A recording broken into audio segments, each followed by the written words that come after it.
Hey everybody, Tony and Chris back for another TigerSox review for the Blue Collar Beer Gourmet. Don't know why I keep stumbling on that. It's only been 3 years. You know, yeah. It's my first time doing this. Is this still season 3? I'm losing track. I think it is. Shit. Yeah. Yeah. The post heart attack. That's right. The comeback. Exactly. Hi everybody. Can't keep a fat man down. Especially when there's beer dangling. Yeah, exactly. Yummy. All right. Anyway, so, hello. How is everybody? Hello. Here we are, our first weekend in February. And welcome February. How you doing, February? How you doing? And we have a selection that actually was given to us by a. I don't know. I know Ryan Jacobson is. He may be the Latitude 33 rep, just for Vegas. I'm sorry, Ryan, I don't know your position, but anyway, Ryan Jacobson from Latitude 33 Beers hooked Tony and me up with this beer. It is the Latitude 33 Honey Hips. And there you go. though on the can it just refers to itself as an ale, if you go to Untapped, you will discover that it's actually listed as an American strong ale. It does have 8.3 ABV and 18 IBUs. We did not find a brewed on date anywhere on the can. And when Tony and I tried this previously, I only gave this a 3.0. Two of my friends have given this a cumulative score of 2.75. That ain't good. Ooh. And out of slightly more than 5,500 rankings, it's received only a 3.7. So, you will see. Honey Hips conjures aromas of clover, honey, and refreshing citrus with a touch of sweetness. Yeah, the rest of that's kind of pretentious. But it is clover hips and honey, and so honey and spices and everything nice. Everything nice is. She may be sweet as honey, but this daring brew packs a punch. But you know, as I said, I gave it a 3.0 before, but that doesn't mean that I won't have a different take on it this time. So, that's actually happened not that long ago, where we had a beer that we only were able to sample at Tenaya Creek, and then we were able to sit down together and review it, and then we actually were much more enthusiastic about it. If I'm not mistaken, it was the other Latitude 33 beer. I think you're right. It was that blonde. I think it's a blonde ale. The blonde ale, yeah. From with the Latitude, bluish, light blue can. Because each time we end up with beers that we're not normally that hip to. Like when I saw honey, honestly, I thought this was a honey wheat. I was expecting a honey hefeweizen. Something in the half and world, then I saw it was a sure. strong ale. I thought, oh, okay, I like strong ales actually. So, I mean, they play it up on the can as, that it's bold, it's rich, it's slightly sweet, 8.3%. I mean, it's got the promise of a strong ale and something a little bit beyond a hefeweizen. Honey, though, a little kind of scares me because whenever it seems like there's a beer with honey included in it, almost always I'm like, yeah, I'm good. Like after I taste it, I'm just like, yeah, I'm good. Yeah. It happens most of the time when I drink a beer with honey. So, but anyway, yeah, Latitude 33, they're out of Vista, California, and this is our second variety of beer from them that we're going to be doing on TigerSox. On TigerSox. We got our lumberyard glass here from Flagstaff, Arizona. If you're ever in Flagstaff, definitely swing by Lumberyard. It's actually a really cool place. Yep. Makes you feel like you're in a real cool, small town, genuine little homemade brewery. It's really, really cool. So there's your half, and off you go. And I'm going to describe this as actually a medium-low carbonation. Not quite low enough to be low, but definitely not enough to be a full medium. So medium-low is where I'm going to place that. A lot of carbonation sticking to the glass. I'm actually kind of surprised by that. This is about, I would say, about the color of, say, an amber ale. Yeah. I'm seeing. Yeah, exactly. Actually, yeah, you're getting a lot of Look at those bubbles. stuff that my oh my. That I'm not. No, you're not. Okay. I got the bubbles. You don't have any bubbles. I smell a lot of fruit, like a pineapple, papaya, mango. But basically, when you go to when a tiki bar is having a pig roast and there's all that fruit laying around the table, and you just get that permeating smell of fruit. That's what it smells like to me. Just a marriage of various fruit flavors, smells, aromas. I even smell a little strawberry, actually. I'm getting a little strawberry. I'm getting wheat. I'm getting wheat, yeah. A sweetness, which probably is the honey. And now I'm getting the clover honey. Clover, yep. I'm actually, I'm getting that distinct clover smell that you only get with clover honey. That. What's interesting when a can says, and spices, you're always like, how many spices are there? Like, do we have to, like, figure this out for ourselves? And I'm like, 11 herbs and spices, Yeah. Colonel Sanders made a beer. Smells good. I mean, it actually smells very aromatic and inviting.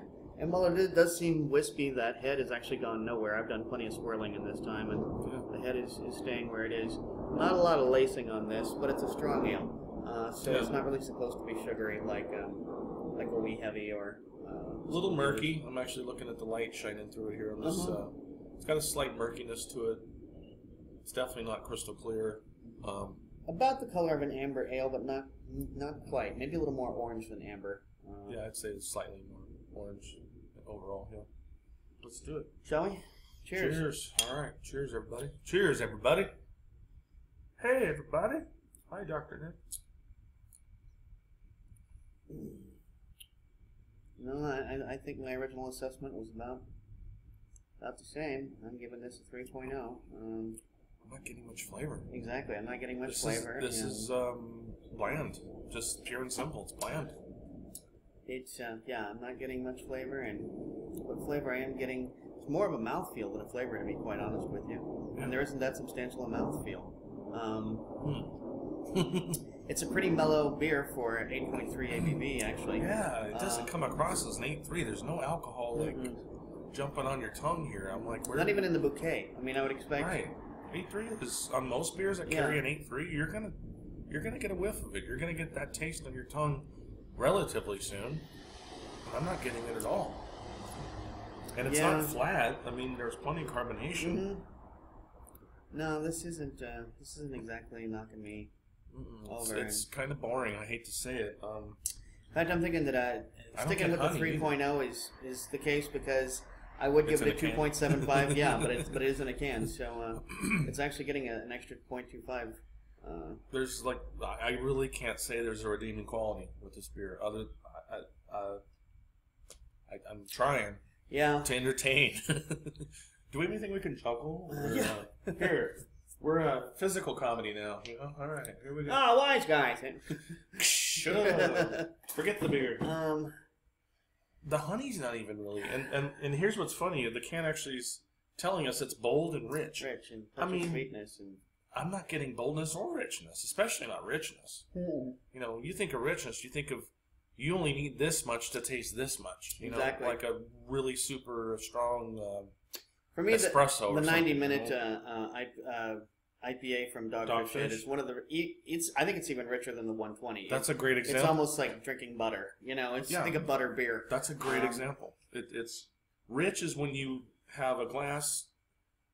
You don't even need the quantity. Obviously, I don't have to define what the word rich means. It's just like a piece of decadent like cheesecake or something where you're not going to sit and eat an entire. Well, I mean, in culinary circles, actually, rich is an indication of butter. And it also indicates a small portion. I mean, you're going to get, it's so rich. Here's a sliver. Tickle the back of your tongue. And this is saying it's bold and rich, and I'm sorry, it's not. It's neither, actually. I'm not trying to pick on Latitude personally or anything, but Latitude 33. But so far, I've not been. I've only had the 2 beers from them. Right, same with me. Have not been impressed with either one. I hate to say this, but I looked on Untappd, and a lot of beers it's showing out of production. I think they're a relatively new brewery. I hate to see a lot of beers listed as out of production. So they're maybe falling on hard times, maybe or something. I don't know, but that's Vista, California. I mean, it's high rent. We're still talking about a large population of very enthusiastic beer drinkers. If your product doesn't stand out fast, that's what's going to happen. It's true, yeah. Like we just read, I'm sure some of you out there know, Green Flash out of San Diego.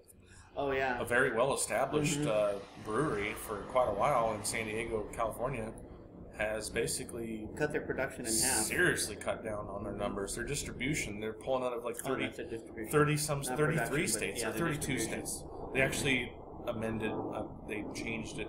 Originally they said we're going to distribute to 33 less states. Now it's 32. Wow. I think the one they decided to keep, in exist was Connecticut, if I remember correctly, of all places, versus California.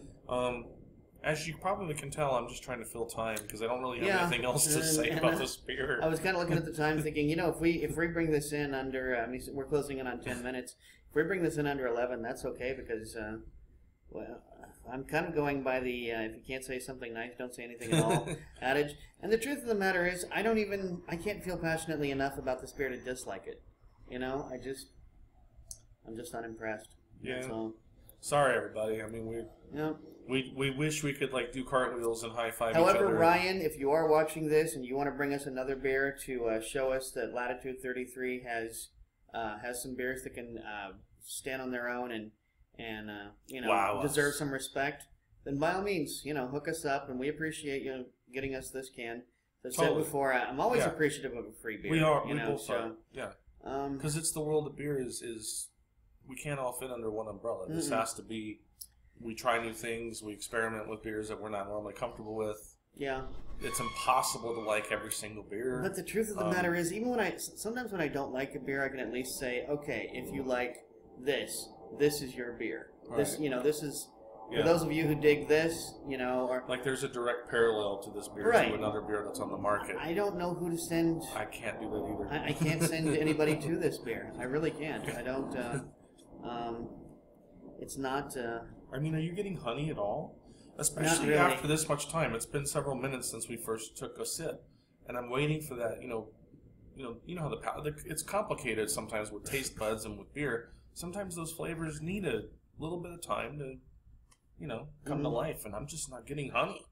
No. And it's called Honey Hips. And I guess when I do think when I come across a beer that I don't care much for, I start to think about the styles that I don't like and say, okay, for example, I'm not a big fan of triples, but you know, if you do like triples, maybe you'll like this. Right. I've got nothing. I can't send anybody to this. Yeah. I can't send Hefeweizen fans to this. Right. Exactly. I can't send Quad and Belgian and Farmhouse Ale fans and Saison fans to it. I just don't know who the hell to send. And even if you like beers that actually kind of like fall into the general spectrum of color, you can't even really say, hey, Pilsner fans, try this. Hey, Pale Ale fans, try this. It doesn't really... This may be, if you're trying to bring a friend into craft beer and you're afraid that some of the other beers are just going to be too exotic, then, yeah, pick up some of this, hand it to your friends, say, here's what craft beer can taste like, and then bring them into, the fold, because...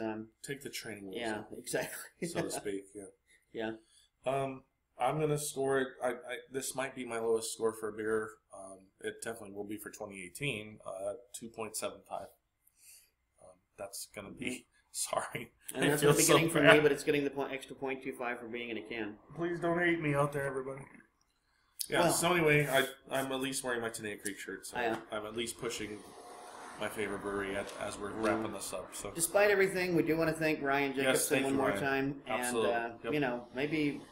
Since we've obviously got distribution of Latitude 33 here, maybe on the shelves I'll find another Latitude 33 and, a different variety one that I like more, like, say, Pilsner or something that you and I like IPAs or stouts, and see if that can measure up. It's happened many times where one brewery makes one style poorly and then makes another style exceptionally. Mm-hmm. So, yeah, I'll definitely give them another whirl.